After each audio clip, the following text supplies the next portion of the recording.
मैं Anil Suthar zero mathematics classes में आप लोगों का हार्दिक अभिनंदन करता हूं।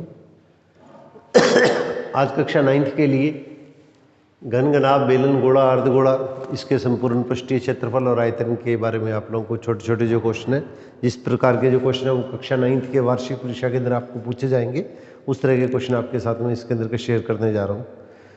तो आप लोगों से इसके अंदर क्या होगा, मैं उम्मीद करूँगा कि इसके अंदर का आप है उसके अंदर का लगातार इसके अंदर का ये जो वार्षिक परीक्षा की जो तैयारी है उसके अंदर का उसका साथ साथ आपका रिवीजन भी हो जाएगा, और जो विद्यार्थी आपके संपर्क के अंदर है उनके साथ में भी आप इस क्लास को इसके अंदर का शेयर कीजिएगा, ताकि वो भी इसके अंदर का इसका थोड़ा सा लाभ उठा पाए।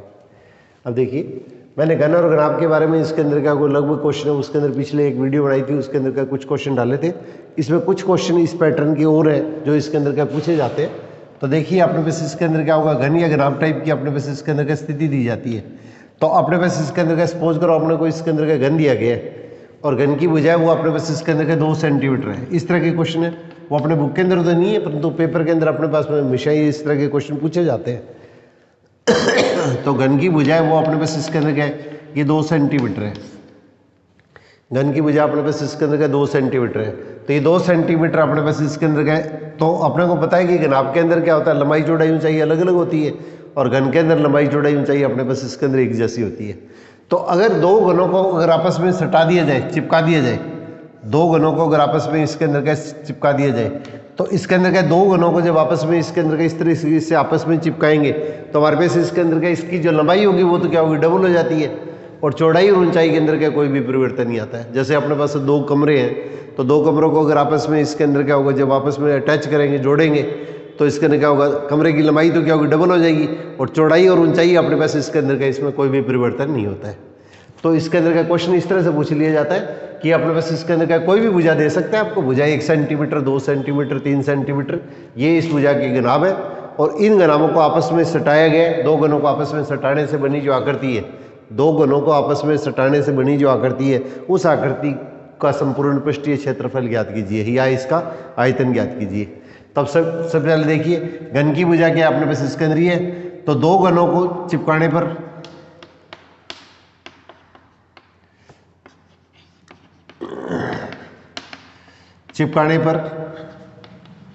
बनी आकृति जो है उसके अंदर क्या होगी, ये इसके अंदर क्या, ये घनाभ होगी। 2 घनों को आपस में अगर चिपकाएंगे तो हमारे पास आकृति है, उसकी लंबाई और चौड़ाई, लंबाई तो क्या रहेगी, डबल हो जाएगी, और चौड़ाई और ऊंचाई इसके अंदर का कोई परिवर्तन नहीं होगा। इसका मतलब ये 2 घनों को आपस में जब सटाएंगे या चिपकाएंगे तो इसके अंदर का ये जो आकृति बनेगी वो हमारे पास इसके अंदर क्या होगी, घनाभ हो जाएगी। और ये जो आकृति बनेगी, जो घनाभ बनेगी, इसकी लंबाई तो कितनी हो जाएगी, लंबाई 2 + 2 बराबर क्या हो जाएगी, ये इसके अंदर का 4 सेंटीमीटर हो जाएगी, और इसकी चौड़ाई और ऊंचाई के अंदर कोई भी परिवर्तन नहीं आएगा। तो इसकी चौड़ाई ये 2 सेंटीमीटर रहेगी, और ऊंचाई भी हमारे पास इसके अंदर क्या रहेगी, 2 सेंटीमीटर ही रहेगी।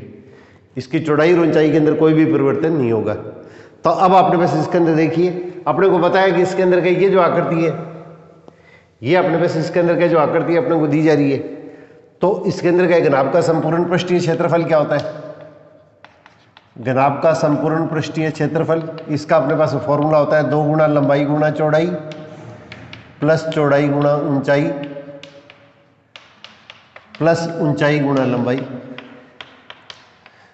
मतलब 2 आकृतियों को, इन दोनों को आपस में जोड़ गुणा कर देंगे, इन दोनों को आपस में गुणा कर देंगे, पहले तीसरे को आपस में गुणा कर देंगे, फिर इसके अंदर का इसको जोड़ देंगे।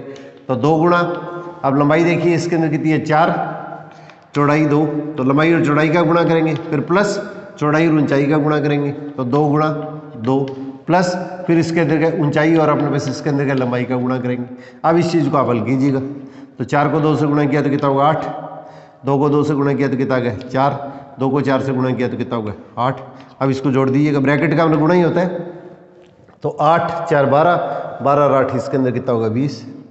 अब हल करेंगे तो हमारे पास इसके अंदर क्या होगा, 40 वर्ग सेंटीमीटर। ये अपने पास इसके अंदर क्या, 2 घनों को चिपकाने से या सटाने से जो आकृति बनेगी, वो आकृति जो बनेगी उस आकृति का संपूर्ण पृष्ठीय क्षेत्रफल हमारे पास इसके अंदर कितना हो जाएगा, ये इसके अंदर का 20 वर्ग सेंटीमीटर हो जाएगा। क्योंकि क्षेत्रफल हमेशा वर्ग में होता है, मीटर है तो मीटर में आएगा, सेंटीमीटर है तो वर्ग सेंटीमीटर आएगा। ठीक है, जो भी आकृति होगी। अब इसी तरह से अगर अपने पास इसके अंदर आपको इसका अगर आयतन पूछ लिया जाए, तो ये जो नई आकृति आएगी ग्राफ बढ़ेगी, नई आकृति जो आएगी तो नई आकृति कहते हैं, या इसके अंदर क्या होगा, आकृति का नाम लिखना चाहो तो आकृति का नाम भी लिख सकते हैं। तो नई आकृति का जो आयतन लिखेंगे तो आयतन इसके अंदर क्या होता है, आयतन का फॉर्मूला अपने को पता है, लंबाई गुणा चौड़ाई गुणा ऊंचाई। अब तीनों को आपस में गुणा कर दीजिएगा, तो तीनों को आपस में गुणा करेंगे तो क्या होगा, लंबाई तो कितनी होगी 4 होगी, अब चौड़ाई और ऊंचाई है उसके अंदर क्या होगी, वही रहेगी। तो इसको आपस में गुणा कर दीजिएगा, 2 को 2 से गुणा किया 4, 4 से गुणा किया तो अपने पास इसके अंदर क्या हुआ, ये 16 हो गया। तो 16 घन सेंटीमीटर आ गया। सेंटीमीटर के ऊपर पावर 3 लगाते हैं ना, इसको घन सेंटीमीटर या सेंटीमीटर क्यूब बोलते हैं। अब एक चीज़ हमेशा ध्यान रखिएगा, जैसे आपने बस इसके अंदर क्या होगा, मान लिया आपने बस क्या कोई भी वस्तु है, उस वस्तु का अगर अपने को आयतन ज्ञात करना हो, जैसे मैं एग्जाम्पल के तौर के ऊपर आप लोगों को बताता हूँ, जैसे ये किताब है, इस किताब के जैसे मान लीजिएगा इसके अंदर क्या मैं 2 टुकड़े कर देता हूँ, तो इस किताब ने अपने पास इसके अंदर क्या टोटल कितना स्थान घेर रखा है, इतना स्थान है उसके अंदर का इसने घेर रखा है।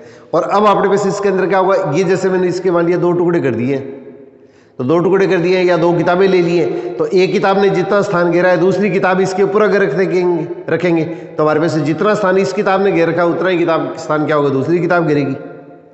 भाई दोनों किताबों को अगर आपस में चिपकाएंगे तो दोनों किताबों ने आपस में चिपकाने पे जितना स्थान घेर रखा है, तो और इन दोनों किताबों को मैं अलग अलग रख देता हूँ, तो एक किताब ने जैसे स्थान इधर घेर रखा है, एक ने अपने पास इसके अंदर का स्थान इस साइड के अंदर घेर रखा है, तो इसका मतलब दोनों के अंदर क्या होगा, इसके अंदर क्या इन्होंने जो स्थान घेर रखा है वो इसके अंदर क्या होगा, इसमें तो क्या आयतन है उसके अंदर का स्थान ऊपर की तरफ घेर रखा है, और ये चीज़ मैं अगर इस साइड में रख दूंगा तो इसने स्थान उसके अंदर क्या होगा, ऊपर वाली जगह खाली हो जाएगी और इसके स्थान पर इसके अंदर का स्थान क्या किसी दूसरी वस्तु ने घेर लिया, दूसरी जगह इसने स्थान घेर लिया।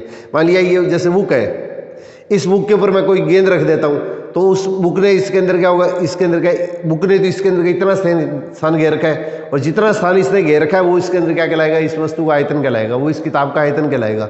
और इसके ऊपर जैसे मान लिया कोई भी वस्तु रख देता हूँ मैं, जैसे मान लीजिए कोई चौका डब्बा रख देता हूँ या बॉल रख देता हूँ, कोई भी चीज़ रखता हूँ, तो उसने भी उसके अंदर का उतना इसके अंदर का स्थान घेर रखा है। अब उस चीज़ को मैं उठा के अगर अपने उसके दूसरी साइड में रखता हूँ तो इसके अंदर का ऊपर वाला स्थान तो खाली हो जाएगा, और इसके अंदर का ये जो खाली स्थान है वो स्थान है उसके अंदर क्या उस डब्बे ने या उसके अंदर क्या उस फुटबॉल ने इसके अंदर क्या या जो बॉल है उसने घेर लिया है। इसका मतलब हमारे पास क्या होगा, कोई भी जो 2 स्थितियाँ आती है तो 2 स्थितियों के अंदर क्या जब अपने पास इसके अंदर क्या आपस में अगर ये चीज़ें अगर सॉलिड है, खोखली नहीं है, अगर खोखली नहीं है तो इसका मतलब जितना स्थान इसने घेरा है दूसरी वस्तु उसके अंदर का स्थान जिसके ऊपर घेरेगी, तो दोनों स्थितियों के अंदर, या जैसे मैंने भी आपको उदाहरण बताया था इस किताब के, जैसे मैं 2 टुकड़े करता हूँ तो 2 टुकड़े करता हूँ तो इसका मतलब क्या इसका आयतन और इसके अंदर दूसरा टुकड़ा उसका आयतन, इन दोनों को जोड़ेंगे तो इसके अंदर क्या होगा, दोनों के अंदर क्या उसने जितना स्थान घेर रखा था इतना स्थान जैसे इसने ऊपर घेरा है तो ये स्थान अपने पास क्या कटने के बाद में क्या दूसरी साइड में आ जाएगा। इसका मतलब हमारे पास टोटल दोनों का जो स्थान घेरा हुआ स्थान है उसके अंदर हमेशा क्या होगा, जोड़ेंगे तो आयतन के अंदर क्या कोई भी परिवर्तन नहीं होता है, आयतन के अंदर अपने पास इसके अंदर का कोई भी परिवर्तन नहीं होता है। तो ऐसी स्थिति के अंदर क्या होगा, देखिए अगर अपने पास इसके अंदर अगर आपको आयतन ज्ञात करना हो तो अगर अपने पास इसके अंदर का जैसे घन दिया गया है तो घन की भुजा अपने पास इसके अंदर का अपने को पता है कि इसके अंदर कितनी है, 2 सेंटीमीटर है, तो घन की भुजा है वो इसके अंदर कितनी है, घन की भुजा इसके अंदर कितनी है, 2 सेंटीमीटर है, तो एक घन का आयतन कितना आएगा, भुजा की क्यूब, और भुजा कितनी है 2 है, तो 2 का क्यूब, 2 का क्यूब का मतलब 2 का 3 बार गुणा, 2 का 3 से गुणा मत करते हो ना जल्दबाजी में आप, 2 की पावर 3 का मतलब 2 को 3 बार गुणा करना है, 2 गुणा 2 गुणा 2 तो ये 8 आ गया। और आयतन हमेशा इसके अंदर क्या होता है, घन के अंदर होता है, ये इसके अंदर पावर 3 लगाते हैं। अब 2 घनों को अगर आपस में चिपकाया गया है तो इसका मतलब जितना स्थान इसने घेरा है, जैसे मान लिया एक कमरे ने जितना स्थान घेरा है उतना ही साइड का कमरा दूसरा है, तो उसने जितना स्थान घेर रखा है तो दोनों कमरों ने स्थान कितना घेर दिया, जितना एक कमरे ने घेरा उतना ही उसने घेर दिया, तो इसका मतलब इसके अंदर क्या होगा, इसका डबल हो जाएगा, इसका दुगुना हो जाएगा। तो इसका मतलब 2 घनों के द्वारा घेरा गया स्थान क्या होगा, तो 2 घनों का जो आयतन आएगा उसके अंदर कितना हो जाएगा, वो अपने पास इसके अंदर क्या होगा, इसका दुगुना हो जाएगा। तो इसका मतलब हमारे पास इसके अंदर मान कितना आएगा, ये 16 सेंटीमीटर। तो 16 घन सेंटीमीटर की पहले वाली स्थिति के अंदर होगा, 16 घन सेंटीमीटर हमारे पास में स्थिति के अंदर आएगा। अब इसी तरह से मान लीजिएगा अपने पास इसके अंदर अगर 3 कमरे हुए एक दूसरे के साथ में चिपकाए हुए हैं, या 3 अपने पास इसके अंदर का बॉक्स है, ये अपने पास इसके अंदर का एक दूसरे के साथ में रख दिए, तो इसका मतलब इनके द्वारा घेरा गया स्थान कितना होगा, इनके द्वारा घेरा गया स्थान क्या होगा, इस वस्तु का आयतन ही तो होगा।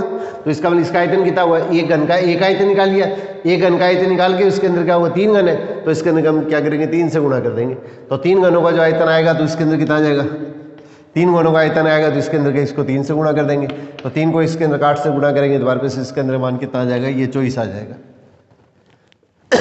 अब इसी तरह से अपने पास इसके अंदर के देखिए, अगर पहले वाले इस तरीके से अगर क्वेश्चन को अपने पास हल करते हैं तो 3 घनों को अगर आपस में चिपकाएंगे तो 3 घनों को आपस में चिपकाने से बनी आकृति ये क्या होगी, एक अपने पास इसके अंदर क्या होगी, घनाभ होगी। और जब 3 घनों को अगर आपस में चिपकाएंगे तो इसके अंदर क्या, एक घन की भुजा कितनी है, 2 सेंटीमीटर है, तो इसका मतलब हमारे पास क्या जो नई आकृति आएगी, नई आकृति लिख दो या घनाभ लिख दो, तो इसकी लंबाई कितनी होगी, 3 घनों को चिपकाया है तो इसका मतलब लंबाई तो क्या होगी, 3 गुना होगी, तो इसका मतलब 6 सेंटीमीटर होगी। अब इसकी चौड़ाई लेंगे तो चौड़ाई और ऊंचाई के अंदर कोई अंतर नहीं आएगा, चौड़ाई और ऊंचाई अपने पास इसके अंदर क्या पहले वाली स्थिति के हिसाब से उतनी रहेगी। अब देखिए, अगर आपको नई आकृति का संपूर्ण पृष्ठीय क्षेत्रफल पूछा जाता है, नई आकृति कह दें या घनाभ कह दें, एक ही बात है, का संपूर्ण पृष्ठीय क्षेत्रफल, अब इसमें क्या लिखेंगे, देखो लंबाई और चौड़ाई का गुणा करेंगे पहले, तो लंबाई और चौड़ाई का गुणा करेंगे तो लंबाई तो कितनी होगी, 6 होगी, चौड़ाई अपने पास इसके अंदर 2 होगी। अब चौड़ाई और ऊंचाई का गुणा करेंगे तो 2 गुणा 2 प्लस ऊंचाई और लंबाई का गुणा करेंगे तो 2 गुणा इसके अंदर के 6। अब 2 को 6 से गुणा करेंगे तो इसके अंदर कितना जाएगा, ये 12 जाएगा। 2 को 2 से गुणा किया तो इसके अंदर कितना आ गया, 4 आ गया। 2 को 6 से गुणा किया तो इसके अंदर कितना होगा, 12 आ गया।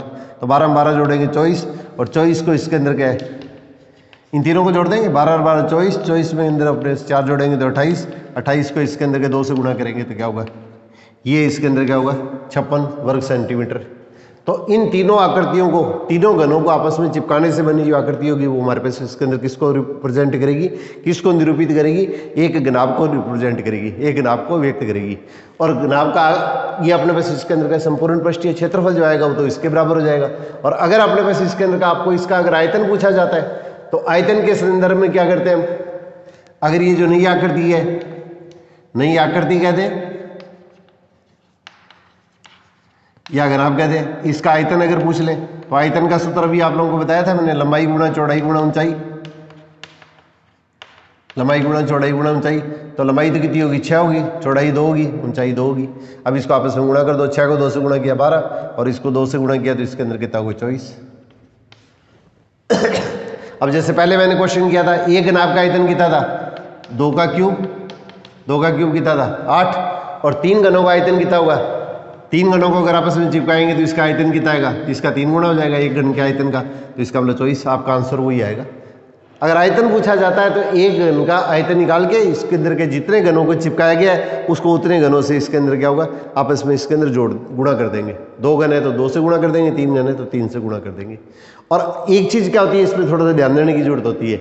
अगर मान लिया कोई भी चीज़ अगर खोखली है, एक चीज अगर अपने पास इसके अंदर अगर खोखली है तो खोखली वस्तु है तो इसके अंदर स्थिति के अंदर क्या होगा, अगर मान लिया इसके अंदर क्या एक गिलास के अंदर दूसरा गिलास डाल दिए गए तो इस स्थिति के अंदर क्या होगा, ये दोनों के अंदर क्या होगा, स्थान है उसके अंदर क्या होगा, वो एक्स्ट्रा स्थान कोई नहीं घेरेगा।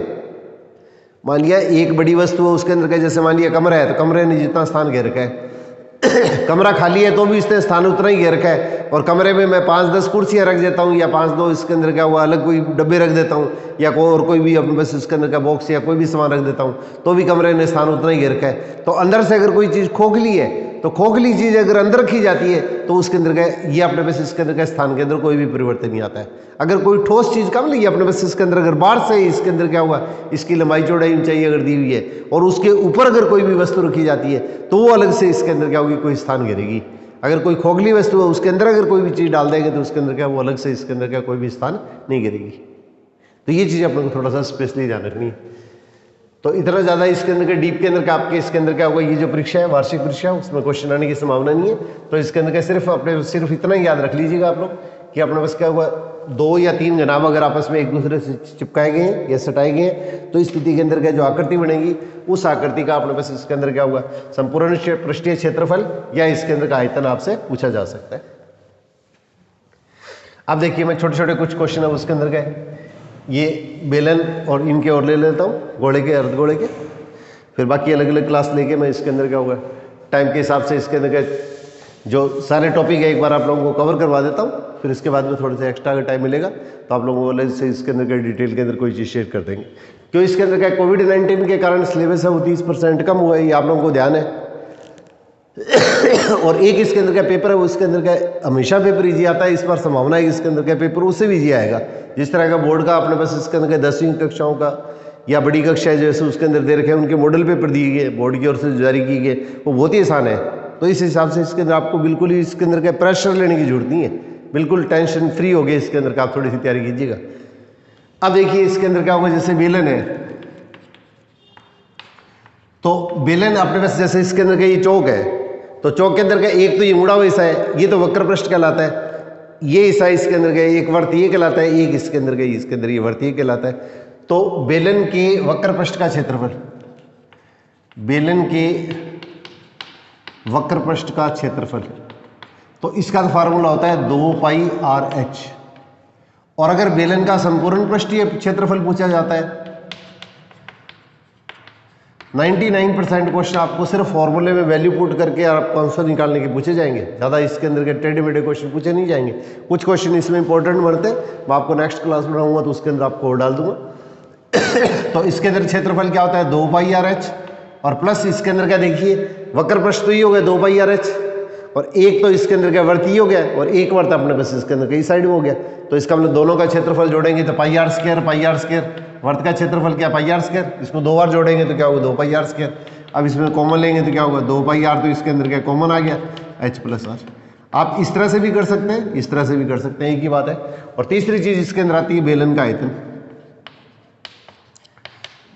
तो बेलन का आयतन का अपने पास इसके अंदर क्या फॉर्मूला क्या होता है, कोई वस्तु जितना स्थान घेरती है वो इसके अंदर क्या कहलाता है, इसका आयतन कहलाता है। अब देखिए मैं एक क्वेश्चन लेके इसके अंदर क्या होगा तीनों चीजें इसके अंदर का एक एक चीज बता देता हूं आप लोगों को। अब देखिए ये बेलन के आधार की त्रिज्या दे दी आपको, आधार की त्रिज्या मान लीजिए 7 सेंटीमीटर दे दी है। तो त्रिज्या इसको ब्रैकेट के अंदर r से व्यक्त कर दिया करो, त्रिज्या उसको r से व्यक्त कर दिया करो। इस चीज को मैं दोबारा से लिख देता हूं ताकि आपको अच्छी तरह से समझ में आ जाए।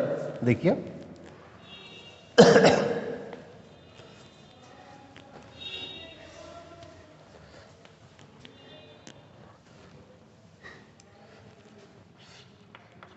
जैसे बेलनाकार कोई भी वस्तु है तो बेलन के आधार की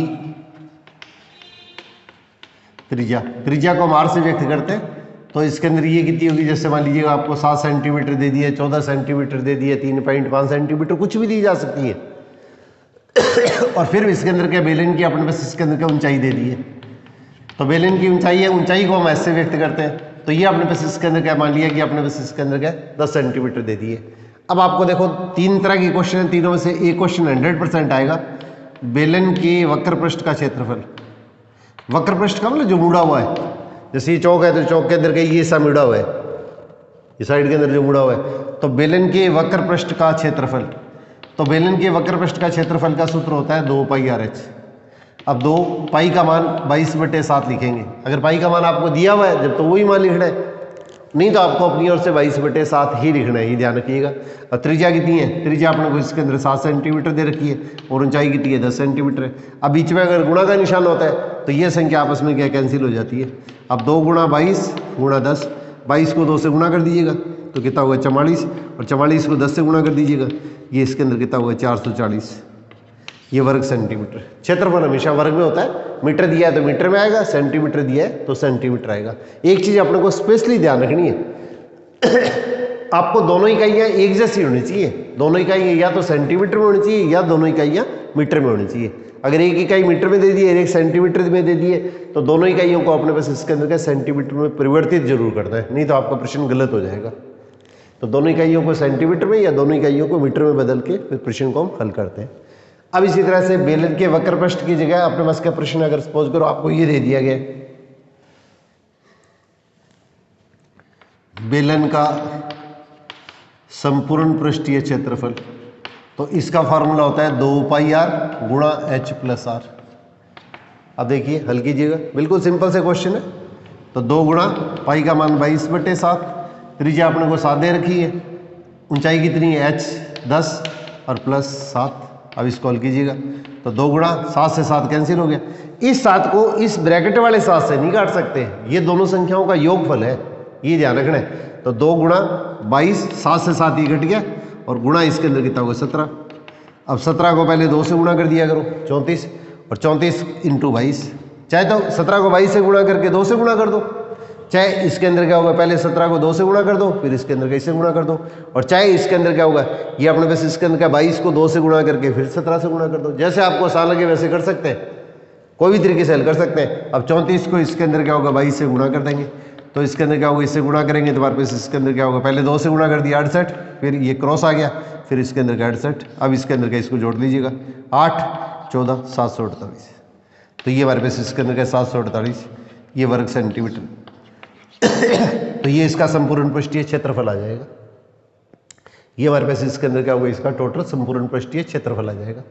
अब इसी तरह से प्रश्न के अंदर अगर आपको तीसरा प्रश्न ये इसके अंदर ये पूछा जाए कि बेलन का अगर आयतन पूछ लिया जाता है, बेलन का अगर आपको आयतन पूछ लिया जाता है तो बेलन का आयतन है उसके लिए अपने पास कौन सा फॉर्मूला लगाएंगे πr²h। बेलन का आयतन है उसके लिए हम ये फॉर्मूला ये काम में लेंगे πr²h। अब इस चीज के अंदर देखिए आप इसको हल कीजिएगा तो पाई का मान 22/7, त्रिज्या कितनी है 7। अब r² का मतलब r का मान 2 बार आ रहा है, r गुणा r² का मतलब r का 2 बार गुणा है, तो इसका मतलब r का मान कितना है 7, तो 7 गुणा 7 और गुणा इसके अंदर कितना होगा h का मान कितना है 10, त्रिज्या 7 दे रखी है, ऊंचाई आपने बस इसके अंदर 10 दे रखी है। अब इस 7 से इस 7 को काट दो, चाहे इस 7 से इस 7 को काट दो, दोनों ऊपर वाले मान कैंसिल नहीं करते, ये ध्यान रखना है। और इन संख्याओं के बीच में अगर गुणा का निशान है तो उसी स्थिति के अंदर का 7 से 7 को कैंसिल किया जा सकता है। अब इसके अंदर मान कितना हो गया 22 गुणा 7 गुणा 10।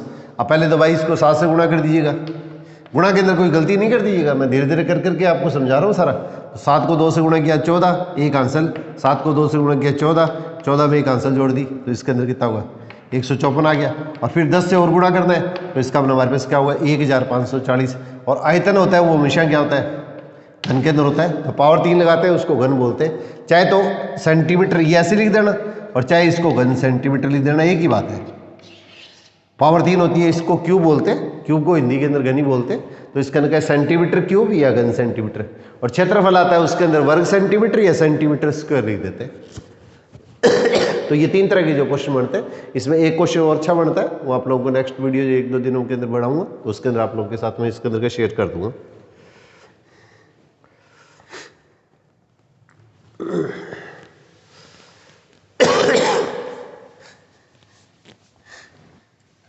फिर इसके बाद में देखिए ये 2 क्वेश्चन है, इन दोनों के ऊपर क्या एक क्वेश्चन निश्चित तौर के ऊपर पूछा जाता है हमेशा, एक छोटा क्वेश्चन और एक बड़ा क्वेश्चन। ये बिल्कुल सिंपल से फॉर्मूले आपको ध्यान रखने। तो जैसे फुटबॉल है या गेंद है वो क्या हो गया गोला हो गया, तो गोले का संपूर्ण पृष्ठीय क्षेत्रफल या कह दे गोले का पृष्ठीय क्षेत्रफल, एक ही बात होती है, इसमें कंफ्यूज होने की जरूरत नहीं है। क्योंकि जैसे चौक है या किताब है उसमें कई पृष्ठ होते हैं, परंतु फुटबॉल में एक ही पृष्ठ होता है, ये चारों तरफ इसके अंदर का वक्र पृष्ठ होता है, वही वक्र पृष्ठ है, वही पृष्ठीय क्षेत्रफल है, वही संपूर्ण पृष्ठीय क्षेत्रफल है। तो इसका फॉर्मूला क्या होता है 4πr², 4πr²। और r अपने पास कही है जैसे घोड़ा है, इस घोड़े की अपने पास इसके अंदर क्या होगी त्रिज्या होगी, ये जैसे इसके अंदर क्या होगी इस तरह से एक बॉल है उसकी अपने पास इसके अंदर गई, ये इसकी त्रिज्या होगी, और त्रिज्या को r से व्यक्त करते हैं। और घोड़े का आयतन होता है, घोड़े ने कितना स्थान घेर रखा है वो अपने पास इसके अंदर क्या होगा, इसके लिए फॉर्मूला आता है 4/3πr³। पृष्ठीय क्षेत्रफल पूछ ले या संपूर्ण पृष्ठीय क्षेत्रफल पूछ ले तब तो फॉर्मूला क्या आएगा 4πr²। और घोड़े का आयतन अगर पूछ लिया जाए तो इसके अंदर फॉर्मूला कौन सा काम में लेंगे 4/3πr³। ये फॉर्मूला हम काम में लेते हैं। अब देखिए इसके अंदर क्या हुआ, जैसे मान लीजिएगा आपने बस क्वेश्चन ये दे दिया है घोड़े का व्यास दे दिया आपको, त्रिज्या भी दे सकते हैं व्यास भी दे सकते हैं। जैसे मान लीजिएगा व्यास अपने पास इसके अंदर क्या हुआ 14 सेंटीमीटर दे दिया है। कोई भी आकृति है अगर उसका आपको व्यास दिया हुआ है तो सबसे पहले आपको इसकी त्रिज्या ज्ञात करनी है, और त्रिज्या को r से व्यक्त करते हैं। तो व्यास का आधा जो होता है वो त्रिज्या होती है। ये छोटा प्रश्न भी बनता है, ध्यान रखिएगा आप। त्रिज्या तो क्या होती है, मतलब त्रिज्या और व्यास के अंदर संबंध क्या होता है, त्रिज्या का जो दुगुना होता है वो इसके अंदर क्या होता है व्यास होता है। और त्रिज्या जो होती है व्यास की क्या होती है, आधी होती है। ये दोनों टाइप के प्रश्न अपने याद रखिएगा। ये छोटे प्रश्नों के अंदर पूछे जाते हैं, ये 8वीं में भी आते हैं, 9वीं के अंदर भी आते हैं, छोटी क्लासों के अंदर भी आते हैं, सभी क्लासों में आते हैं। बोर्ड के मॉडल पेपर में भी ऐसा क्वेश्चन दे रखा है। तो व्यास है वो त्रिज्या का दुगुना होता है और त्रिज्या व्यास की क्या होती है, आधी होती है। तो अगर आपको व्यास दिया हुआ है तो इसके अंदर के इसका आधा कर देना, तो इसका आधा करेंगे तो हमारे पास इसके अंदर के 7 सेंटीमीटर आ गया। अब गोले का पृष्ठीय क्षेत्रफल या संपूर्ण पृष्ठीय क्षेत्रफल आपको जो भी पूछा जाता है तो इसमें क्या लिख देंगे अपने 4 पाई, पाई की जगह पाई का मान लिख देंगे 22/7 और त्रिज्या कितनी है 7। आर स्क्वायर मैंने भी बताया था, आर 2 बार आएगा, आर स्क्वायर का आर का 2 बार गुणा, तो इसका मतलब क्या होगा 7 × 7। अब 7 से 7 कट जाएगा। अब इस चीज़ को आप हल करेंगे तो 4 × 22 और गुणा इसके अंदर 7। अब पहले तो 4 को इसके अंदर का गुणा कर दीजिएगा, तो 4 को 22 से गुणा करेंगे 88, 88 × 7। अब 88 को इसके अंदर के 7 से गुणा कर दीजिएगा, तो 7 से गुणा करेंगे तो 7 को 8 से गुणा किया 56, असल 5, 56 और 5 इसके अंदर कितना होगा 616, तो 616। और यहाँ पे देखिए मीटर है तो मीटर लगाना है, सेंटीमीटर है तो सेंटीमीटर लगाना है। और क्षेत्रफल की इकाई हमेशा क्या होती है, वर्ग होती है, तो इसको सेंटीमीटर स्क्वायर लिखेंगे या तो, या इसको हिंदी में लिखें तो वर्ग सेंटीमीटर लिख देना। मीटर है तो मीटर लिखना है, सेंटीमीटर है तो सेंटीमीटर लिखना है। अब इसी तरह से अपने पास प्रश्न के अंदर अगर आपको ये पूछ लिया गया है कि गोले का आयतन ज्ञात करना है, गोले का अगर आपको आयतन ज्ञात करना है, तो गोले का अगर आयतन ज्ञात करना है तो इस स्थिति के अंदर हम क्या लिखेंगे, गोले का आयतन तो फॉर्मूला क्या होता है 4/3 पाई आर क्यूब। तो 4/3 पाई का मान कितना है 22/7। अब आर क्यूब का मतलब क्या होता है, आर का 3 बार गुणा, आर गुणा आर गुणा आर, तो आर का मान कितना है 7 है, तो 7 का 3 बार गुणा कर दीजिएगा। तो एक 7 से कोई भी 7 काट सकते हैं, इस पहले को भी काट सकते हैं, दूसरे को भी काट सकते हैं, तीसरे को काट सकते हैं। तो 4 × 22 × 7 × 7/3।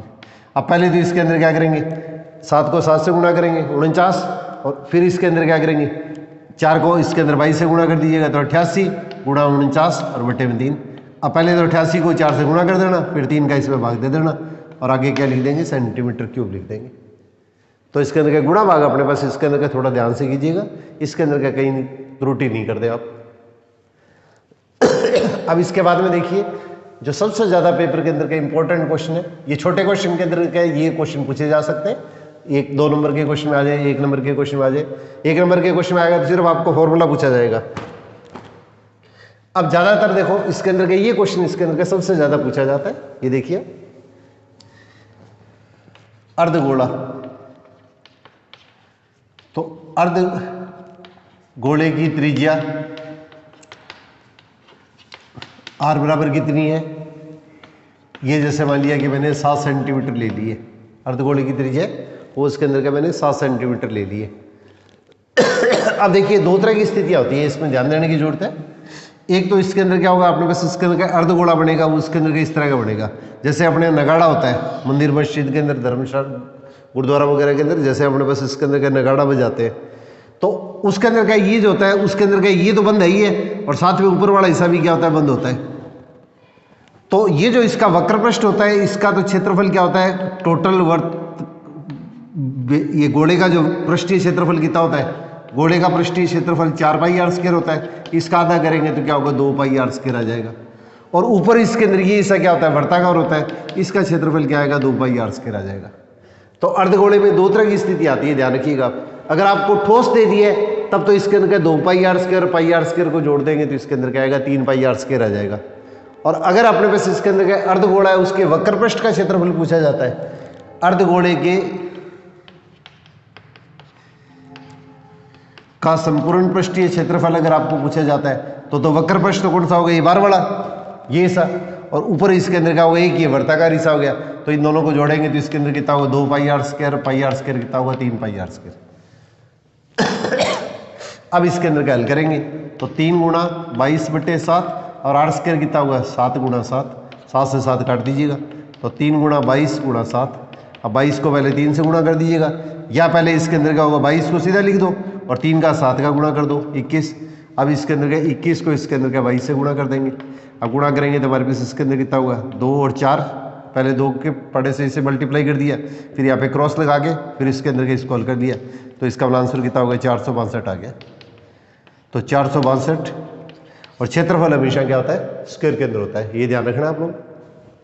अब देखो अगर अर्धगोलिक का संपूर्ण पृष्ठीय क्षेत्रफल दिया है तब तो अपने पास प्रश्न के अंदर ये चीज लेनी है। अब इसी तरह से जैसे देख लीजिएगा अपने पास इसके अंदर मंदिर मस्जिद जैसे गुरुद्वारे वगैरह है, उसके अंदर क्या होता है, ये इसके अंदर क्या होगा, इस तरह से गुंबद बना होता है, ऐसे गुंबद बना होता है अर्धगोलाकार। जैसे उसके अंदर अपने को सफेदी करवानी है तो सफेदी करानी है तो सफेदी इसी से होगी, या अपने पास इसके अंदर क्या, ये अपने पास इसके अंदर क्या होगा, अर्धगोलाकार जैसे कटोरा आ गया, तो कटोरा आ गया उसके अंदर के ऊपर कवर तो नहीं है, ढक्कन तो नहीं है इसके ऊपर, तो इसका मतलब हमारे पास इसके अंदर क्या होगा, इस पर सफेदीकरण नहीं होगा। अगर क्षेत्रफल निकालना है तो फिर गोले का संपूर्ण पृष्ठीय क्षेत्रफल नहीं निकालेंगे, अर्धगोले का संपूर्ण पृष्ठीय क्षेत्रफल नहीं निकाल के अर्धगोले का अपने क्या करते हैं, ये वक्र पृष्ठ का क्षेत्रफल निकालते हैं, अर्धगोले के वक्र पृष्ठ का क्षेत्रफल निकालते हैं।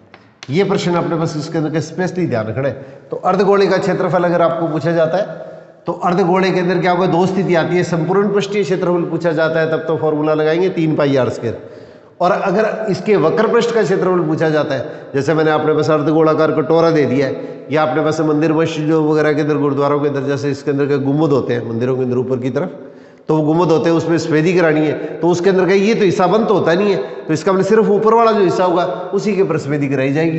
तो इसका मतलब हमारे पास इसके अंदर क्या होगा, वक्र पृष्ठ का जो क्षेत्रफल होता है वो क्या होता है, पूरे गोले के क्षेत्रफल का क्या होता है, आधा होता है, तो 2πr²। अब इसके अंदर क्या लिखेंगे, 2 पाई की जगह 22/7 और गुणा आर की जगह इसके अंदर कितना हुआ, 7 × 7, क्यों r² है तो इसका मतलब ये मान आ गया, 1 7 से 7 घट गया, तो 2 को पहले 7 से गुणा 22 से गुणा कर दो, या तो पहले इसको गुणा करके ये लिख दो 14 × 7 22 कर दो, और चाहे 22 को पहले 2 से गुणा कर दो 44, और 44 × 7, अब 44 को 7 से गुणा कर दीजिएगा, तो 44 को इसके अंदर के 7 से गुणा करेंगे, 7 को 4 से गुणा किया 28, आंसर 2, और इसको गुणा किया तो इसके अंदर क्या होगा, 7 को 4 से गुणा किया 28, 28 और 2 30, तो 308 सेंटीमीटर²। ये हमारे पास इसके अंदर क्या होगा, इसका आंसर आ जाएगा।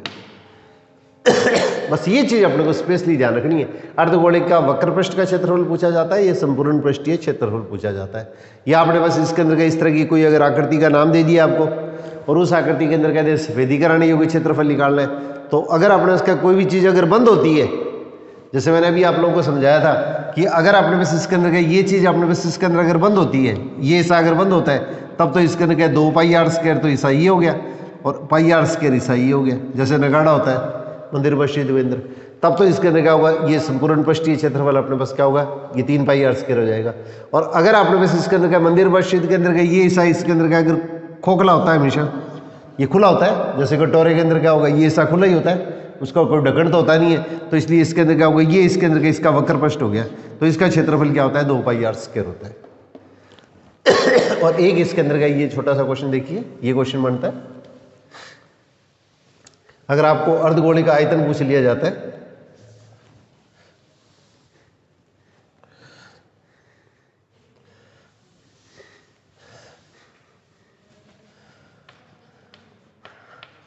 अर्धगोले का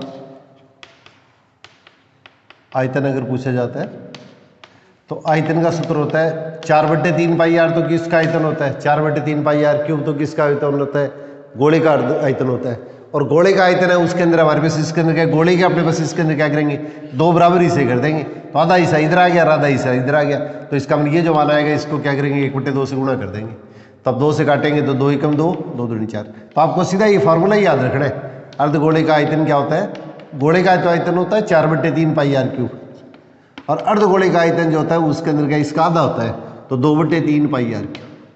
अब 2/3 पाई की जगह पाई का मान लिख दीजिएगा 22/7, और r³ का मतलब r का मान 3 बार है, और त्रिज्या आपने को क्या दे रखी है, 7 दे रखी है। ये ध्यान रखिएगा, इसके अंदर अगर व्यास दिया है तो पहले व्यास का आधा करेंगे, पहले व्यास का अपने को आधा करना पड़ेगा। अब इसके अंदर क्या 7 से 7 कैंसिल कर दीजिएगा, अब 2 को 22 से गुणा किया तो कितना होगा 44, और 7 को 7 से गुणा किया तो इसके अंदर कितना होगा 49, अब बटे में कितना होगा 3, पहले दोनों को गुणा कर देना फिर 3 से भाग दे देना, और ये हल करने पे जो मान आएगा वो इसके अंदर क्या कहलाता है, इसका आयतन कहलाता है। तो इसको घन सेमी या सेमी क्यूब जो भी आप लिखना चाहें वो लिख सकते। तो ये इस तरह के इसके अंदर के सीधे से क्वेश्चन इसके अंदर के ये अपने पास इसके अंदर बनते हैं। एक मैं 3 सूत्र और लिख देता हूँ, कल इसके अंदर के इसकी जो क्लास है उसके ऊपर के कुछ अलग अलग टाइप के जैसे क्वेश्चन बनते हैं वो आप लोगों के साथ में और मैं शेयर कर दूंगा। एक इसके अंदर होता है शंकु, जैसे जोकर की टोपी होती है, जोकर की अपने पास इसके अंदर की टोपी होती है, इस तरह की कैसे भी आकृति हो सकती है।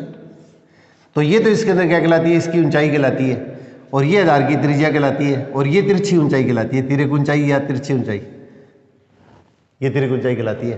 तो जोकर की टोपी है, उसके अंदर क्या, ये हिस्सा क्या होगा, खुला हो गया, वक्र मुड़ा हुआ जो हिस्सा होता है, तो ये तो इसके अंदर क्या कहलाता है, शंकु के वक्र पृष्ठ का क्षेत्रफल। इसमें 3 फॉर्मूले, ये अपने को थोड़ा याद रखना है। शंकु के वक्र पृष्ठ का क्षेत्रफल, तो इसका फार्मूला होता है पाई आर एल।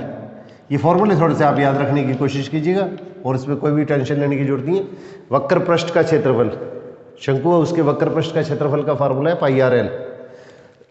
और ये क्या है, समकोण त्रिभुज है, तो समकोण त्रिभुज के अंदर क्या होगा, इन तीनों भुजाओं में संबंध कितना है, एल स्क्वायर बराबर क्या होगा, r square plus a square. अगर आपको आर और एच का मान दिया हुआ तो एल का मान कैसे निकालेंगे, r square plus s square दोनों का जोड़ के वर्ग करके जोड़ दीजिएगा, और इसका वर्गमूल लेंगे तो अपने पास में एल का मान आ जाएगा। अगर पाई आर एल का मान दिया हुआ तो तीनों मान इसमें रख देंगे, पाई का मान लिख देंगे, आर का मान लिख देंगे, और एल का मान, एल क्या है, तिरक ऊंचाई है, तिरछी ऊंचाई है, तिरक ऊंचाई का मतलब तिरछी ऊंचाई, और ये हमारे पास क्या कहलाती है, इसकी ऊंचाई कहलाती है, शंकु की ऊंचाई कहलाती है, और ये आधार की त्रिज्या कहलाती है, ये अपने पास इसके अंदर आधार की त्रिज्या कहलाती है। तो तिरक ऊंचाई दी है तो अपने पास का सीधा प्रश्न हो जाएगा। और अगर आपको त्रिज्या और ऊंचाई देके अगर आपको ये अगर पूछ लिया जाता है वक्र पृष्ठ का क्षेत्रफल, तो इसके अंदर क्या होगा, दोनों का वर्ग करके जोड़ेंगे, और इसके अंदर का इसका वर्गमूल लेंगे तो हमारे पास हल करने पर क्या होगा, एल का मान अपने को प्राप्त होता है। तो ये कल आपने पास में अलग से आप लोगों को इसके अंदर के इसकी वीडियो बना के मैं इसके अंदर के शेयर कर दूंगा आपके साथ में। तो शंकु का संपूर्ण पृष्ठीय क्षेत्रफल पूछे तो संपूर्ण पृष्ठीय क्षेत्रफल क्या होता है, वक्र पृष्ठ का क्षेत्रफल और प्लस एक ही वर्ताकार हिस्सा होता है, तो पाई आर स्क्वायर। अब इसको हल करेंगे तो क्या होगा, पाई आर गुणा एल प्लस आर। आप फार्मूला चाहिए लगा लो, चाहिए फार्मूला लगा लो। और वैसे ही इसके अंदर क्या होगा, शंकु का आयतन, शंकु का आयतन, तो शंकु का आयतन बेलन का जो आयतन होता है ना, उसका 1/3 होता है, ये ध्यान रखिएगा। तो इसमें छोटे छोटे कुछ टाइप के अलग तरह के क्वेश्चन और बनते हैं, ये मैं आपको नेक्स्ट कल क्लास बना के उसके अंदर आप लोगों के साथ में इसके अंदर के जरूर शेयर करूँगा। तो इसके अंदर का आप लोग इसके अंदर का वो थोड़ा सा अपने पास इसके अंदर का पेपर, जैसे कोरोना के कारण आप लोगों ने इसके अंदर का 2 साल से इसके अंदर के गैप आने के कारण क्या थोड़ा सा विघ्न पैदा हुआ है, तो इसके अंदर आपको कहीं डिप्रेशन आने की जरूरत नहीं है, डिप्रेशन होने की आवश्यकता नहीं है। तो इसलिए थोड़ी सी इसके अंदर का अपना मनोबल है उसके अंदर का लगा, ये इसके अंदर का लेके, और इसके अंदर क्या ये इसके अंदर का होगा छोटे छोटे जो प्रश्न मैं आपके साथ में शेयर कर रहा हूँ, ये प्रश्न इसके अंदर का वो निश्चित तौर पर आप करिएगा। तो ईजी से ईजी टॉपिक है बिल्कुल, जो मुश्किल चैप्टर है वो इसके अंदर गए अपने पास बोर्ड के सिलेबस से 9, 10 और सभी क्लासों के अंदर के ये हटा दिए गए हैं, डिलीट कर दिए गए। तो इसके अंदर का आसान जो टॉपिक है उनको अच्छी तरह से कीजिएगा। कुछ चैप्टर इसके अंदर के मुश्किल है, उनको मैं अच्छी तरह से अलग से क्लास बना के आपको छोटी छोटी 20-20, 25-25 मिनट की क्लास बना के आपके साथ में शेयर करने की कोशिश करूँगा। आप लोगों से इसके अंदर का सहयोग की अपेक्षा करूँगा कि आप इसके अंदर का लगातार इसके अंदर का हमारे चैनल जीरो मैथमेटिक्स क्लासेस के साथ में जुड़ेंगे और अपने अन्य साथियों के साथ में भी इसके अंदर का इसको शेयर करेंगे। All the best.